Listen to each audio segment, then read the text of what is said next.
What does it mean to go for it? What does it mean to go all in? Why do you want them to go for it? If it's for the big payday, then... It's crazy how many parents are absolutely clueless about their kids' potential. Just because they might not go on to play at University of Georgia or, Middle Tennessee State. Like, that's okay. If your kid says they want to play D1 and they're not the top whatever percent, they're probably going to have to go a couple stages to get to D1. The whole pushing thing, right? I think it's blown out of proportion. Yelling at your kids is not pushing. I wish I had early on in my kids taught them to be good with failure. Our culture these days, these kids are more concerned with not being embarrassed than they are giving 100%. At some point, there are plenty of young females and young males out there that are going to want to go after their dreams. How do parents come beside them and support them? Before we get to the podcast, if you have middle school or high school kids that play sports and you don't want to fundraise like me, we got you covered. My buddy Chris Carneal owns Booster. Chris? We help schools and sports teams raise funds in a super fun and engaging way. In fact, the last 22 years, we've raised $750 million, and we can't wait to help you. Choose booster.com. Welcome back to Pure Athlete. I'm Jeff, along with Britt and Brad. How we doing, fellas? Doing good. Doing good, yeah. Yeah, we've... I'm sitting here, I was giving you the 10-minute rundown on, I'm a wrestler. I grew up wrestling. Yeah, we just with learned my brother something. And my dad. You got to get the Vince McMahon 6-part series. Netflix is fascinating. Well, I mean, we've been talking about this for 10 minutes now before we went on air. Well, I think what it shows about Jeff is just to be honest, we're following, kind of a historic night. It was election, last night, the election. And what are we talking about? We're talking about WWE and Vince McMahon, and the passion that Jeff has shown. It's inspirational. Yeah, we pushed a button. Something we didn't know was there. Well, I told you, my dad, my brother, podcast, I think, in this. I would do a podcast on wrestling if you let me. I'd love to get somebody on here that's a professional wrestler because it's not fake, Of course. Those guys are real athletes. But I remember me, my dad, my brother, man, we were at a WrestleMania at the Dome a long time ago. We went to the Omni when I was 7 to see Mr. Perfect and Hulk, and it's just very fascinating taking you behind the scenes of everything. Obviously, I know Vince is a lot of allegations and controversial for sure, 100%. But the business and how it grew and the stars that came out of it. Oh my gosh! We talk about it now. Some of the best movie stars: The Rock, John Cena, Stone Cold's been a movie. Like, it's incredible to see. Well, I mean, you had the opportunity to play for the Bananas. Maybe there's an opportunity with with professional wrestling, dude. If that's you a deal, yeah. I'm out of this podcast if they hired me to wrestle. So I'll tell you, I want to see you take the guy coming off the belt buckle or whatever for the suplex or whatever. Can you handle that? Can your hip handle that? Yeah, I'll be all right. Okay. Is Katie ready to be by your side? Yeah, exactly. She'd be like Queen Elizabeth out there with me and Macho Man. Let's see. Football's going on. Our Falcons are playing great, man. Our boy Kirk Cousins. Yeah. Kirk's one of our throwing dimes. Yeah, he's throwing dimes. The defense is playing great. Drake London's been awesome here in Atlanta, so I'm excited about that. The college football rankings came out. No surprise, the SEC's high up on a lot of it. Do you think Oregon is legitimately the number one team in the country? Or you think it's just it never matters this time? I mean, from what they've done, they're gonna be. Mm-hmm. I don't like Ohio State being ahead of Georgia, but that's just me. Mm-hmm. I will say I think maybe the way Carson Beck's played a little bit and a lot of those interceptions might be hurting Georgia a little bit. Yeah. But I think that's even more of a reason, the fact that they've overcome how many games? 3 interceptions now? 3, I think? At least the last 2 he's had 3. 2, but I think 3 this year maybe, and to overcome that. But well, that's another topic, but that is something we need to talk about one day is he feeling the pressure because of the NIL deals he's made? Yeah. He's driving a Lamborghini. I'll say he's making a lot of money. Is it putting more pressure on him to feel like he has to produce for the money he's being paid? That. I also think you lose Brock Bowers and Ladd McConkey. Yeah. Look what those two are doing in the NFL right now, man. Killing it right now. And so you lose those two, it's tough. I've always said this. Even the best player, you have to have good people around you. Yeah, and I'm not saying he doesn't have great players, But those two left a big hole. That's what people are saying about you. Is right now you have a lot of good people around you. You got Chris producing it, and you got Britt and Brad around you. Like, we make you look good. That's true. I'm thinking going solo, guys. Well, it's kind of like you may have to talk to what's his name at Georgia, the quarterback. You know how it's like to go solo. You See know? what he's doing. I mean, I'm Brock Bowers. He's Ladd McConkey, and that's kind of the role we play here. No, I like that. But I'll tell you Carson this. Beck. I think why I'm so fired up and passionate this morning too is because we do a great job on here talking a lot about making youth sports fun, making it a great experience for families.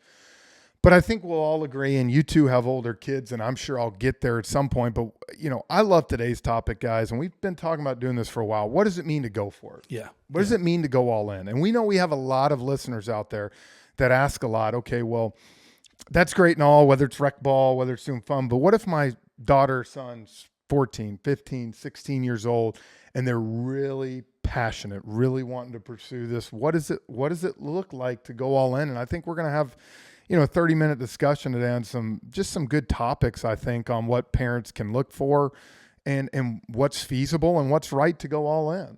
Yeah, I think it's a really important discussion because when we conceived of Pure Athlete, certainly we were concerned about, doing it right and doing it in a healthy way. But Pure Athlete is really about, speaking to families that are going for it. Yep. And Jeff, you went for it as a kid yourself and made it. With my kids went for it big time. And that came with a whole bunch of stuff that we had to navigate. And Brad, y'all did as well. So man, we're all in on going for it. And Pure Athlete in large part is about, helping families that have kids who have big goals and big dreams. And how do you do that and accomplish those goals, but do it in a healthy way?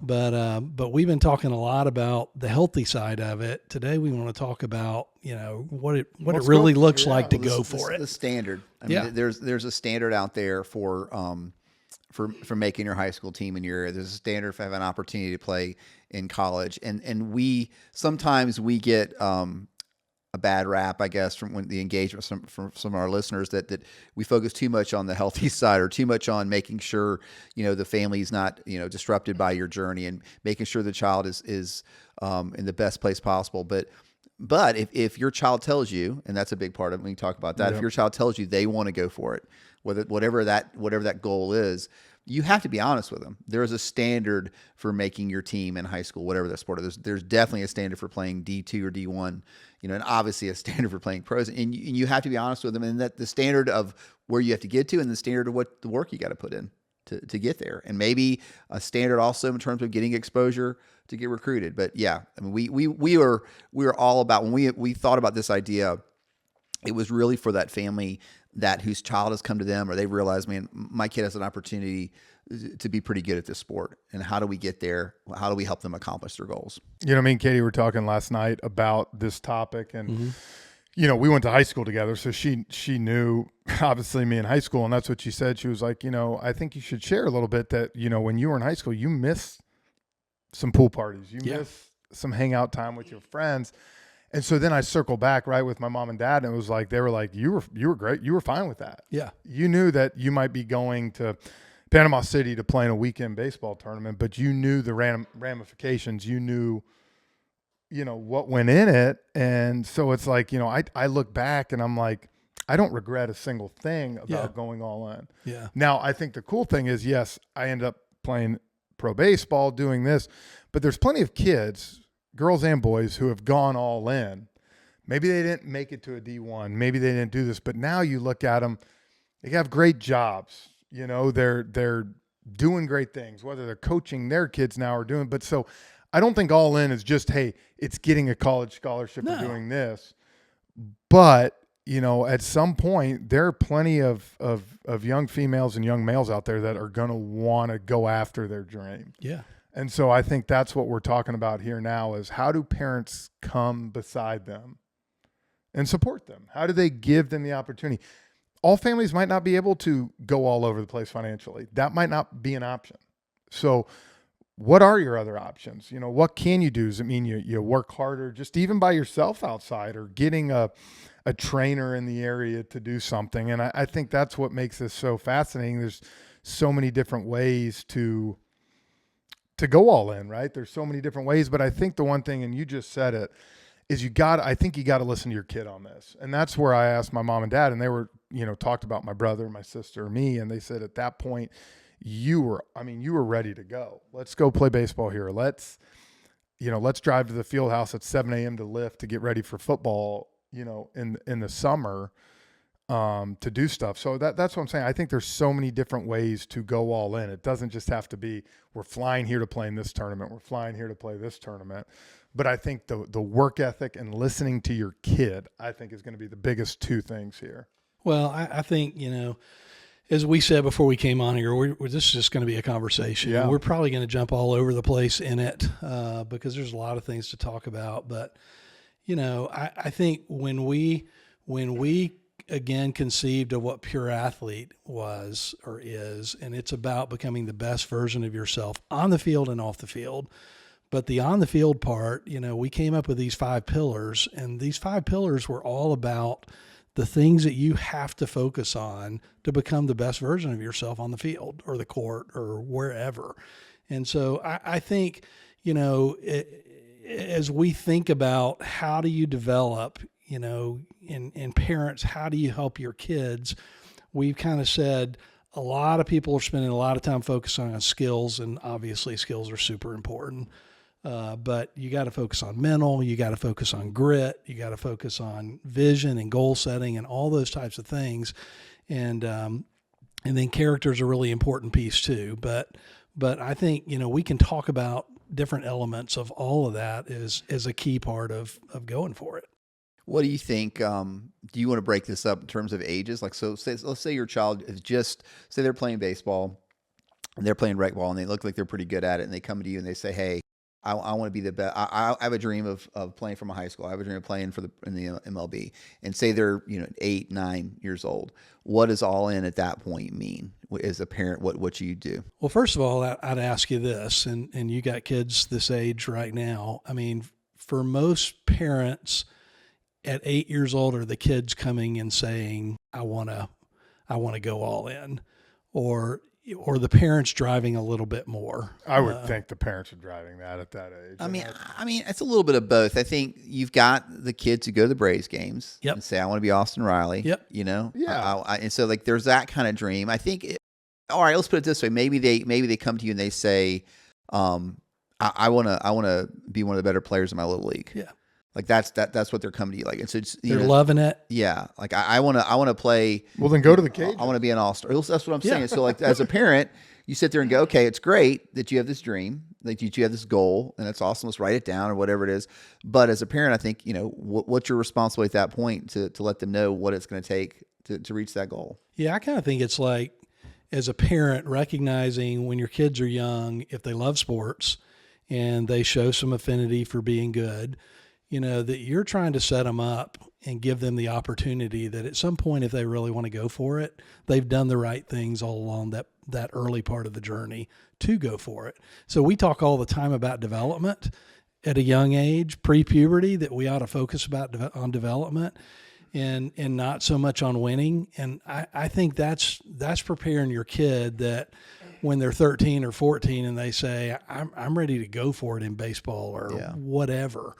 They've done the development. Yeah, things. they've done the development. They have, they know how to work. Yeah. They know what it takes to get there. Like you said, if you're 8, 9, 10, whether it's soccer, volleyball, if your kid wants to be pushed a little bit, put them on a little higher team or put them in to where maybe they're playing a few more games, travel ball. It's like I did with our travel softball team at 9. We went and played in some tournaments. Now it was local around the area. It's not like we were going somewhere, but the girls got a little better competition, right? They got a higher thing so they could kind of tell that this is what it looks like. But even before that part, I'm talking about like where they really are at the beginning, and you see how they've got good hand-eye coordination.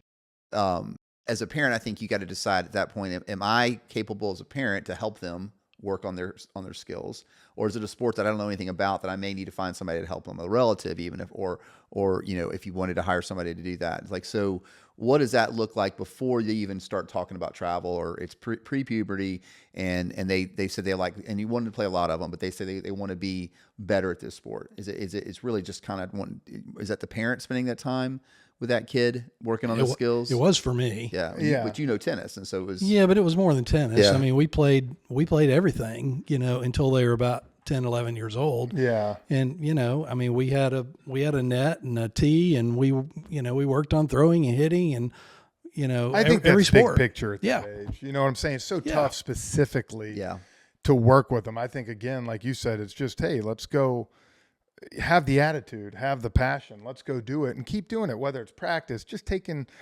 your daughter to go kick the soccer ball for 30 minutes and do drills. I think that's what that is. Well, I think the message then would be, like, if you want to have success in the game, you've got to have some practice before that. At that age, I think that's a simple message. Because that develops, you're not, right? That's you're what not, we talk unless they're about. just I think a it's really super great important. athlete. Yeah. But especially if it's a hand-eye sport, hey, if you want to go out there on Saturday and have success, let's put some practice in during the week before that game, and have that correlation. 100% between the work put in, you're going to get results. Yeah, so I think so. And then I think you can move it a little more into like the middle school years.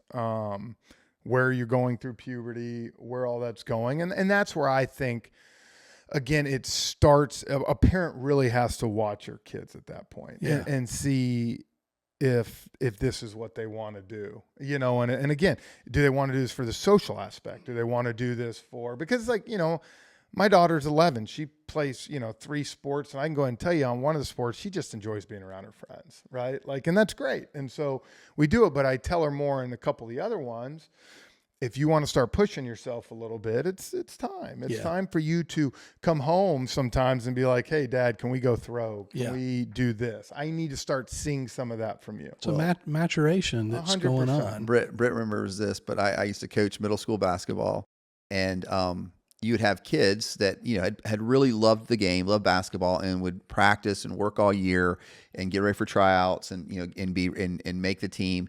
And you'd have other kids that just showed up for the tryouts, and it was more for a social thing, and everybody was doing it, and had not worked at all during the year, but felt like they had their parents would come to me and go, well, I don't understand why Johnny didn't make the team, or they would try to plead, hey, can you let him at least make the team? And I'd be like, okay, well, look, if he does make the team, he's not going to get to play much because you've got these other kids who put in the work all year. They deserve to have the time on this team.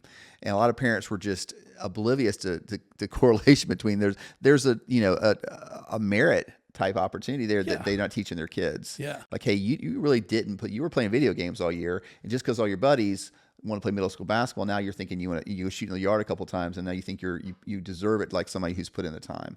And a lot of parents just don't realize that, like, they gotta teach that lesson to their kid. Like, you don't have, it's not a right that you have to make the middle school team if you haven't put the work in.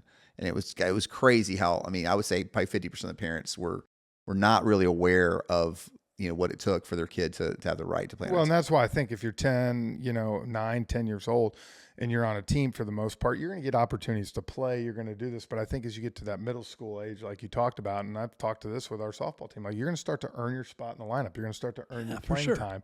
And that's part of the process of as you go. So I think that's healthy. I think that's healthy for kids. And there might be some kids that say, I don't care. Well, good. Then you don't really want to do that. Right. Well, yeah. I mean, my boys who are seniors in college now went back to their middle school. Last year, they got asked to coach the tennis team on middle school, and they were astounded with the parents whose kids, didn't pick up a racket all week long, and the parents were pushing on why are they not playing here in the lineup, or why are they not playing this? And it's like, you just, to your point, Brad, you just don't get it. I mean, I'm going to reward the kids who are working at it and putting something in. I want to go back for a second and touch on the 8, 9-year-old kids, because one other thing that I think, we talked about development and skills, but there's a mental piece as well. And I can say in my journey with my kids, and I've said this on here before, but I did a pretty good job of working on all the physical development stuff. The mental development, I wish I had early on in my kids taught them to be good with failure and to be good with, hey, you missed 3 shots, keep shooting. No, don't be ball hog, but don't let failure, destroy you. And we had that episode where we talked about Roger Federer talking about, I lost 48% of the points I played as a pro, and yet he's one of the greatest players of all time. And I would encourage people to start early on teaching your kids that it's fine to mess up. It's fine to make mistakes. Yeah. And I couldn't agree more, man. I think we talk about social media, right? And Yeah. I think it's part of the deal. We're such in a perfection thing. And we talked this a couple of months ago, like the false expectations of saying, hey, this kid, scored 48 points in his game. Yeah. Well, you know what?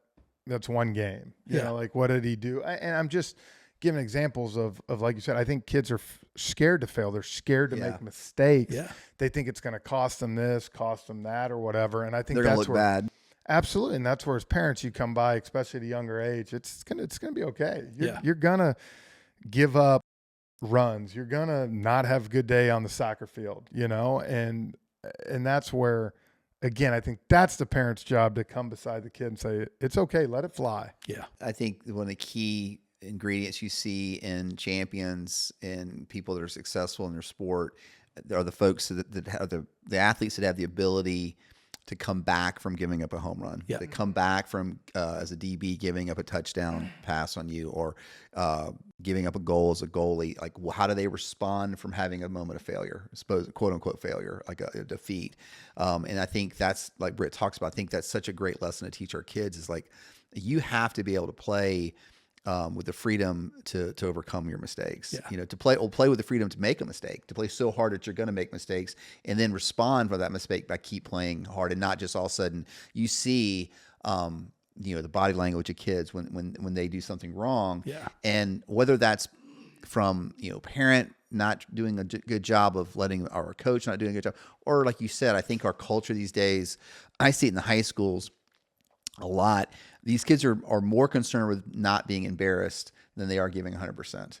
And we had a coach describe it as like, you don't want to take, like, they won't take the hard shot, or they won't do the hard thing in a game because they're afraid they're going to fail at it, and they're going to look bad in front of their peers. And the coach says that you're being selfish to the team. Yeah. You're being selfish to the team, that you're going to kind of not completely give you 100% because you're afraid, like, if you fail, it's less embarrassing than giving 100% and failing. And that's being a selfish teammate. And so I think it's a great point, Britt, to say that, like, we got to somehow teach our kids to not worry about quote unquote being embarrassed, and to not worry about how you look when you fail. That it's that effort, that it's amazing that you gave 100% and you still failed. Now let's try to come back and do it again, and try to do better this time. And I think also it's okay to push your kid.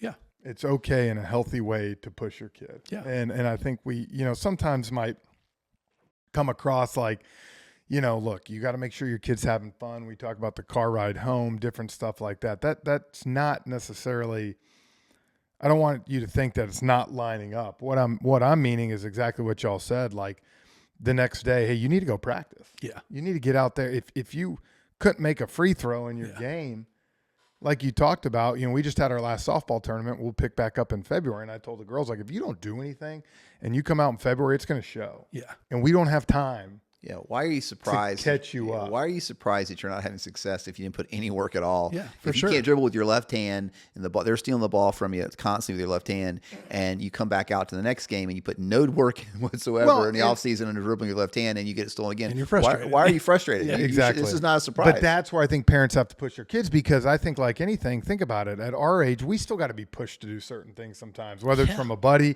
a spouse. So now you have a 12-year-old kid. There's going to be plenty of days they come home and they're like, I don't want to go to practice. I don't want to do this. And it's like, sorry, you're going.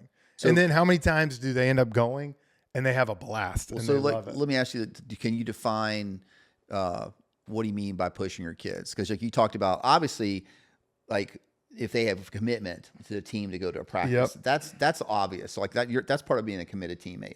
But, like, in terms of working, like, outside of practice, what do you think pushing your kids looks like in a healthy way? I think sometimes, like, you get home, go outside, throw the ball, kick the soccer ball, do this. And if they say no, you're outside. You're not sitting in here playing a video game or doing whatever. Go outside. Now, again, if your kid hates this sport, then that's where I think you have to have the realization, Yeah. okay, let's go try something new. But if they show they love the sport, they're going to have days they don't want to do something. They don't want to, go to 100%, practice, do whatever. And that's where I think it's healthy for parents to come in, because you know your kid, a lot of these parents to a certain degree know what it takes to play at a higher level or to get to the high school level. And I think that's where you have to come across sometimes. And I hate to say it, put your foot down and be like, you're doing this. Man, I tell you, that's a great point there. Like, I mean, my grandmother and my mom would just lock me out of the house. 100%. And now the great thing for me though is I had a lot of kids in my neighborhood, but I also had two things that just were the best things in the world for a kid growing up. I had a basketball hoop and I had a brick house. And so I could throw the tennis ball against the back of my brick house for hours upon hours and play games. If I didn't have my friends running around, I could play games by myself and recreate games on that. I mean, my neighbors probably got so sick and tired of hearing that tennis ball go up against that wall and to hear that basketball go in that hoop. And so a lot of it, you don't have to give your kid like, okay, I want you to go out and shoot 100 free throws. You need to, this is like a work job, thing. No, just go outside. Go outside, and they're probably going to find an opportunity to start get playing better. something. Yeah. I think about Jamal Crawford. Remember when we had him on, one of the best ball handlers in the history of the thing? What did he talk about? I used to just dribble it down the street home. Pete Maravich I'd did walk, the same I'd thing, walk yeah. by somebody and I'd give him the spin move. Yeah. Like that. But that's the thing. That was his way of putting in some work. It might not seem like it's an organized practice. Yeah. Like we talked about her doing it, but the ability to do it. And I think that's why I think the whole pushing thing, right? I think it's blown out of proportion. Pushing is not, hey, you get in the car ride after a game, you got to do this, you got to do that. That's not, I'm not talking that. I'm talking push your kid to practice, push your kid to get better.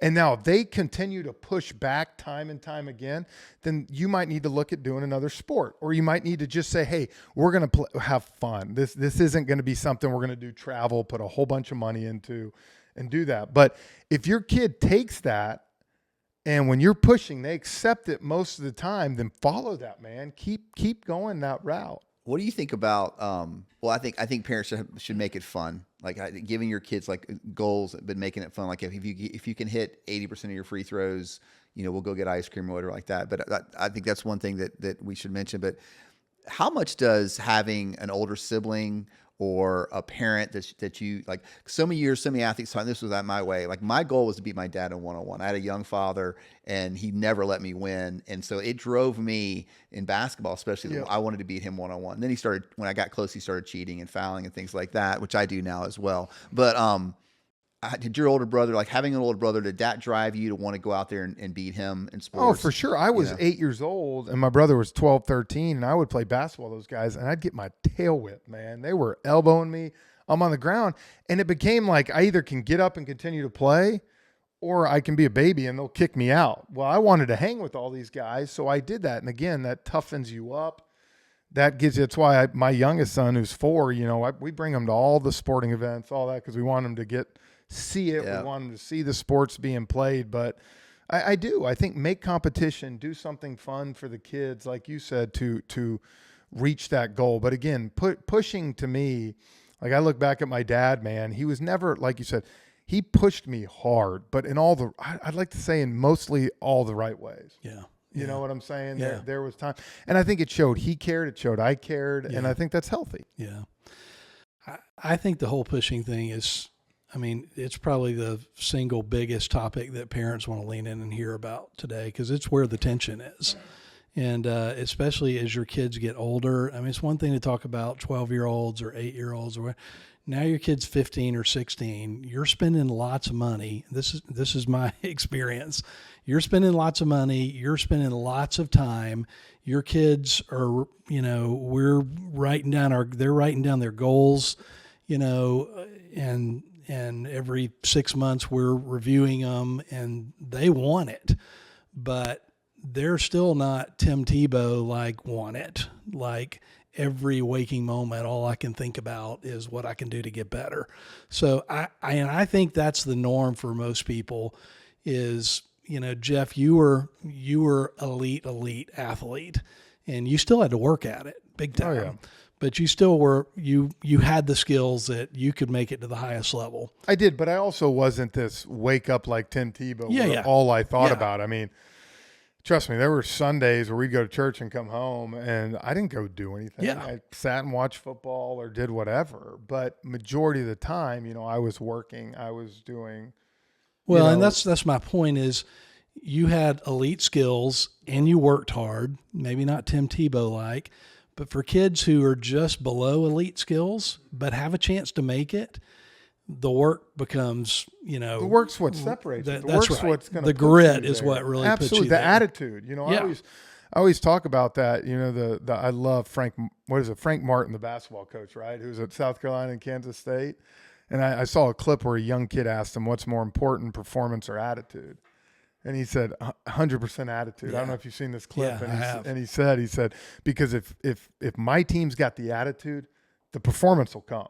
Because I know they're going to work. I know we're going to put the plays in that we need to and get it. And I think it's that way for kids and for parents when you're like, if the attitude's there, if they're ready to do this, if they're excited about it. And like I said, pushing, I think that gets yelling at your kids is not pushing. Yeah. Yeah. Like you hear, God, that guy's pushing his son hard. Well, he's the guy in the stands. Get your elbow up, yelling at your kid. That's not pushing. Right. I'm saying pushing's telling your kid, you got to work. If you want to get to where you got to be, you have to work at it. Yeah.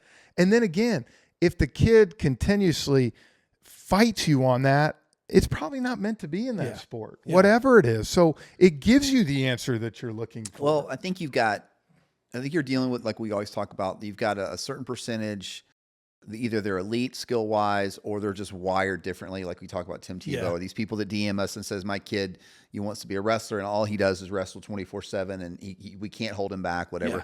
That's just how they're wired. And then you've got the lower third or whatever you want to talk about of, like you said, kids that, and they just don't, maybe it's not serious to them anymore. It's okay. And you have which to is realize that fine. as well. We're talking about that middle group. Yeah. And I think, tension's a great way to describe it. Yeah. And I know even if I didn't yell or raise my voice, I know when I was pushing a button and I probably shouldn't have pushed it, whether I was being sarcastic, whether I was, kind of playing devil's advocate, whether I was saying, okay, fine. If you don't want to, like the story, like there's a kid out there right now that's working that you're going to face him in the region, tournament. And just your body language. Yeah. And your body language. And so that's where, like Britt said, the tension is always there for that group that I think as parents, you're like, okay, I'm hearing my kids say that they have goals, but then that kid is probably, especially ages, I would say 14 to 18, is constantly probably an internal battle of the why, the risk versus reward. Yep. Like if you're having success like Jeff Francoeur or Austin Riley, it's probably an easy answer because you're seeing that success and it's kind of going, well, yeah, I'm missing out on this pool party, this lake party, but man, I'm having a lot of success and it's fun. A lot of kids though, it's like they're kind of on that edge of having that success, not having success.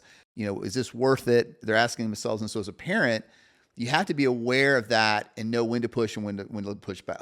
They're battling like, hey, I'm not having success, but my goal is to do this.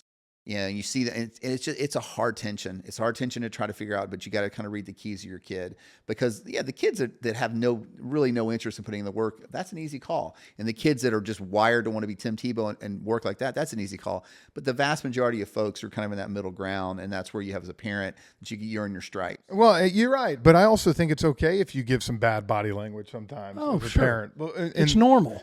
Yes, but I'm saying I also think let's see how my kid responds to that. If they see that I'm not happy with how they're playing or what they're doing or the effort they're giving, I think it's okay. It's okay for kids. Like, you talk about dropping someone in the batting order, doing other things. Sometimes you do it. I want to see if they come out mad, pissed off, and put the work in. But I think it's like, and you said this, but I think it's like having a disappointment in your kid based on having a bad attitude, them having bad body language, them not being a good teammate, them not putting the work in. I think that's justifiable to sit there and say, I'm disappointed in you. Yeah. This is unacceptable. I'll own this. There's been times when I've had bad body language or said things based on a performance. Yeah. That I remember one time my kid, he was a freshman playing varsity and had 2 or 3 really good games at the plate and, but wasn't starting but the coach put him in the bottom of the 7th inning and he struck out on 3 pitches. Now he's going to get to senior, right? But I remember being so, I did that numerous but I remember times. being so Big disappointed. I remember the car ride not saying a word home because I felt like he didn't perform in that moment Yeah. like he should have. Like he maybe took a pitch he shouldn't have, or he swung, whatever it was. And I remember like it hit me like the next day going, oh my gosh, the kid was on a heater the 3 games before this thing. He's a freshman. He had one at bat and he would tell, like, if he would say, Dad, he just threw me a really good slider I couldn't hit or whatever. But I'm like, what in the world was I doing being upset with him because he struck out? Yeah. Now, if he had thrown his bat, if he had not put the work in that week, yeah, I could be upset about that. But just him striking out, I was embarrassed for myself. They're like, how can I get to the point where I was, as a freshman? Yeah, man, that's tough thing. You wanted it for him so bad. I mean, yeah, well, maybe it was, but just being transparent. Yeah, I mean, we all have those stories. I think of a time, and I'm still not sure where I come down on this. My boys are playing in Tennessee, and they're playing in a huge, Southern sectional tennis tournament, and and they play singles and they play doubles, and they were seeded number 1 in doubles. First time they'd been seeded number 1 in a tournament of this size, and they were a good doubles team. And all week long, I told them, you need to, they're playing in their academy and they're practicing, but they're not playing any doubles, and doubles is different. And I'm like, you guys need to get a couple doubles matches up. You need to be sharp when you go up there. They ignored me. We go up there, fight Atlanta traffic, get to Tennessee on a Friday night for the doubles, challenging, and they get beat in the first round, and they just lay an egg. And, and I was ticked, because it's like, I've been telling you all week and you didn't prepare. And so it's the hard managing that tension of, I still feel like I was justified, and I've got to convey to them, they got to learn that if you want this, you have to do the things to prepare. But they still give me a hard time about. So let me ask you, I don't blame you for that. Yeah. And like the whole thing you're saying though, like when struck out on 3 pitches, I think that's where it's like, well, and you can say this, but was he focused? Was he out there? Like, well, that was going to ask. Those are all the questions. But I was going to ask Britt the question: what if, just to paint a different scenario, what if they had played 3 matches that week of doubles, preparing for a doubles tournament, and they got beat in the first round? I would have been disappointed, not ticked. I was ticked. I was very frustrated. I love when he gets ticked. Yeah, no. So you felt like they didn't give it their best shot. Yeah, I feel like they were lackadaisical in their preparation. And that's the thing. And that's where I think you're justifiable when we talk about it. Is like, hey, I'm taking my time out. We're driving all the way up to Tennessee to do this. And if you don't care, then what are we doing here? Yeah, those were the times I struggled the most. My boys worked their tails off, but their passion ebbed and flowed. It was mostly there, but we would have periods of time where they just didn't give the effort, and I would be like, well, I'm giving my effort 100%. I'm giving my money. I'm giving my time. So you guys, it was managing that. Well, you're also hard. managing the fear of them burning out. Though. Yeah. And that's what I was going to say too. I think when you talk about playing one sport like that, it's hard to go 12 months. It is, man. Grindstone. And that's why we talk about on episodes of giving kids breaks mentally, physically, all so that. Important. That is important. So it's important for the parents too. Yeah, you ain't lying. I said that, like, I'm looking forward to this November, December of, honestly, I don't have a lot going on, and I'm so excited, man. Yeah. I really am. I need a mental break from coaching all the kids. Yeah, sure. Well, let's talk about high school. So let's say they're in high school now, and how much of it at that point is the die cast as a parent, where you're like, okay, they have to own this. I've done everything I can from age 5 to 14. And now really it's their journey, or how much should you push in? How much should you Again, I think that's knowing your kid. What are their true opportunities? Do they have an opportunity to go to college, even if it's Division II, Division III? Then let's figure this thing out. Or does my kid just want to play in high school? And that's it. Then great. Let's enjoy this ride. You can just because your kids might not play in college, you can still get them all the help they have in high school, so they're good athletes in high school. They create a habit of excellence still. Exactly. And that's what I think, the whole idea, the work ethic, what we talk about, what we love about getting out of sports, just because they might not go on to play at University of Georgia or, Middle Tennessee State, like, that's okay. But if they want to continue to work, and that's where I think parents have to be, you can't lie to yourself, right? Like, you got to kind of know where your kid's at that point. Like, is there ceiling here? Is there ceiling there? Do they have a chance to to go D1. Like, don't go watch your daughter play softball and she comes off the bench and then think my daughter's going to Oklahoma to play. Like that's not feasible. It's crazy how many parents are absolutely clueless about their kid's potential and what they think their kid can do. No doubt. I mean, it is like, you're not putting, 1 and 1 doesn't equal 2 to you, because you're looking at, like you said, they're not starting on their high school team. They're struggling to get playing time, but yet you still think that they're going to go play Division I. And that's a whole nother topic we can talk about. And I don't want to get us off on a rabbit trail, but the journey to get to Division I now takes even longer. Like in the old days, no offense, in your days, it was easier to get Division I offers. Now it is so much harder because of the transfer portal and NIL, that if your kid says they want to play D1 and they're not the top whatever percent, they're probably going to have to go a couple stages to get to D1, whether it's JUCO, whether it's D2, whether it's a prep school. And so that even adds probably 2 or more years onto their journey to get to that dream of playing D1. And so it's just harder. It's Jeff Rancour would have been D1 no matter what, but thanks. You're welcome. I feel like you would have barely made it, but for your kid who's good, but not great, and still and loves that sport so much that they want to play in college and they want to play at Georgia or wherever, and it's really rare that they're going to get there directly. They're going to have to get there in stages. And man, that's something that these kids now, I mean, do you tell them that? Like, hey, it's going to be a grind. I think you do. Yeah. I mean, I'm going to share some facts about playing in college.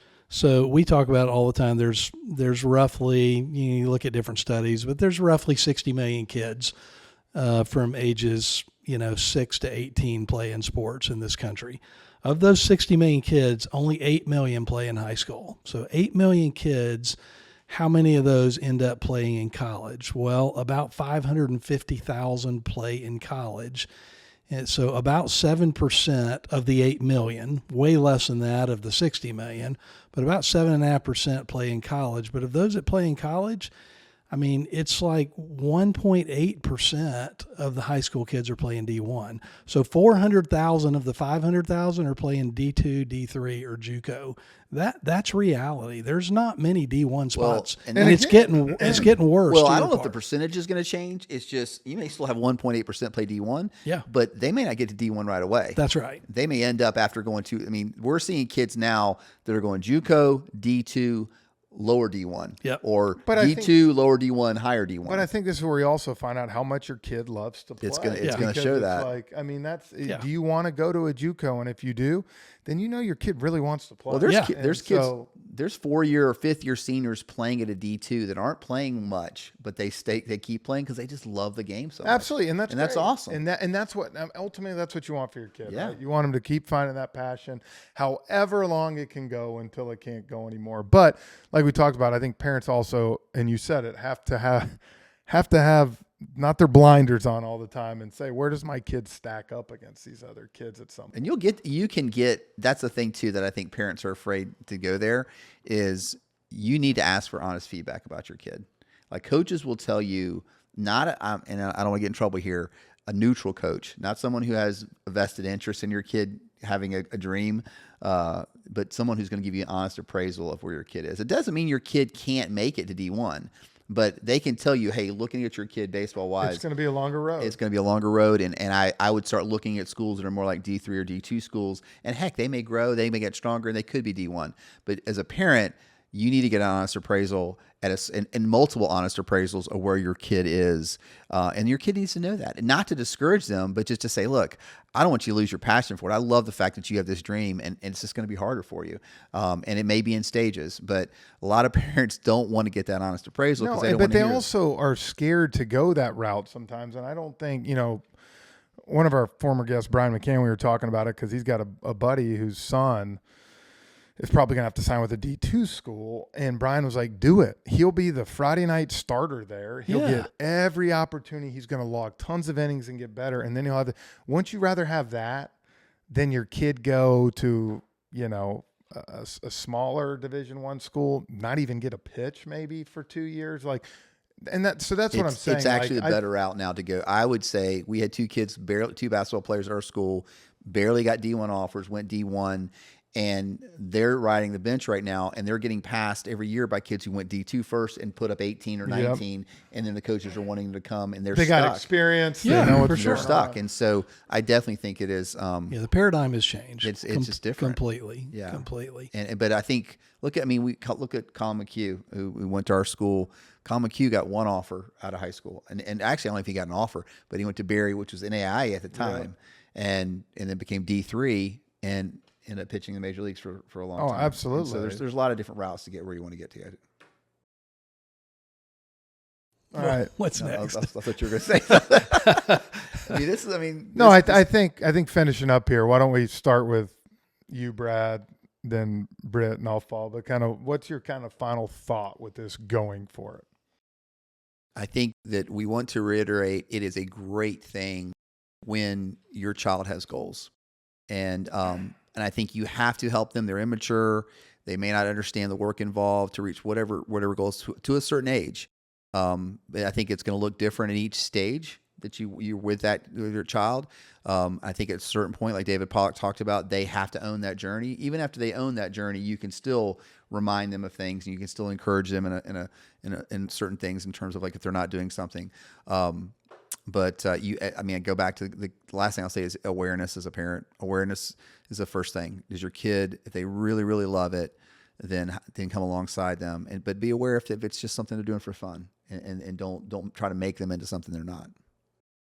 Yeah, I think all that's great. Gosh, we could talk for another hour really easy because there's so many things that we haven't really touched on, recruiting and all that, which we're going to have a show about. But I think first of all, why do they want to go for it? And why do you want them to go for it? If it's for the big payday, then, again, we've talked about being aware, but most people aren't going to get the big payday. And granted, in college, you can get a much bigger payday now than you could 5 years ago. So that opportunity is there, but still for the vast majority of kids, there's not going to be a good financial return on going for it. You're going to spend a lot of money. So you got to have a different reason why, it's because they're passionate. It's because it's fun. It's because they want to play in college, and you're okay with, forking out that money, knowing that they might not get a college scholarship, all those types of reasons. I guess the big thing I would say is, number one, we want parents out there to know that, Pure Athlete is all about helping you guys go for it, but going for it in the right way. And so we want them to know that. I also just want parents to know that, man, we've gone for it. In my family, we've gone for it, and it's hard, and we have no regrets. My boys have no regrets. There was tension at times. At times I pushed too hard. At times I probably didn't push hard enough, but it's okay. It's a learning experience, and all within the framework of trying to raise your kids into being, well-adjusted young men or young women. In sports, it's just a great opportunity for all of that. So I think going for it's great. Keep it all in perspective and keep it all in balance, and don't be too hard on yourself. Yeah. I think my final thing would be two things. I think one, set expectations for your kids at an early age, what we talked about, development, work ethic. So they understand that the more you work, the more you put the time in, usually it's going to correlate, and the better you're going to be. And so when they do hit puberty, when they get into high school, they have that work ethic. And if they have that work ethic, man, and the talent's there, it will line up, and it will be a great journey for you. It might not end at D1, it might not end in the big leagues, but your kid will be successful in high school. And I think the second thing I would tell you is, parents, don't be afraid to push. But push the right way, like we talk about. Push on effort, push on attitude, push on, giving it your all when you're out there. Like you talk about, don't push on performance. Don't be that person. But it's okay to get after it. I went for it, man. My mom and dad, they went for it with me.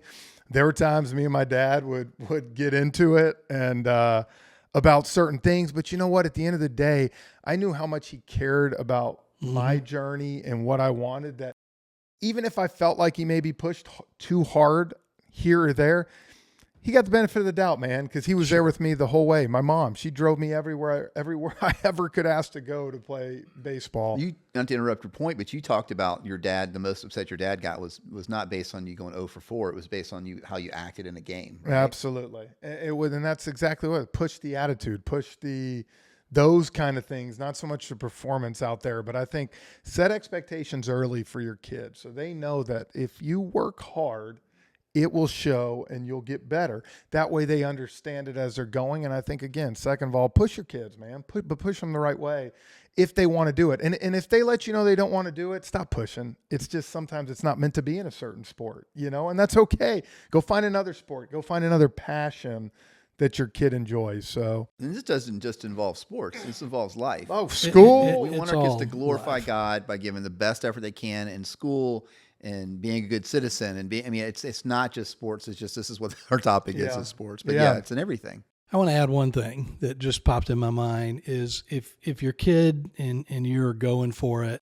because you want to go play D1 or D2 or whatever, I would encourage you to talk to some people who did it, because the amount of kids, and my kid was one of them, who made D1 and they play 1 year and go, you know what, I just want to be a college kid.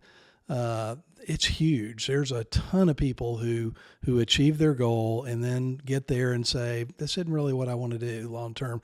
Now, again, my kid feels good that he did it and he achieved his goal. He doesn't have any regrets, but understand what the goal looks like on the other side with your kid, so that they can make a right decision about how much they want to go for it. That's a whole nother topic for another day, because YouTube does not do justice. That YouTube shows all the great gear you get. It shows all the swag you get, what your locker looks like, but they don't show really, really what the day is like and what the year is like as a college athlete. What you give up. Drills, all that. Yeah. It's a full-time job. It's a full-time job. It is. It's a full-time job. And it will be an official full-time job probably here in a year. Yeah.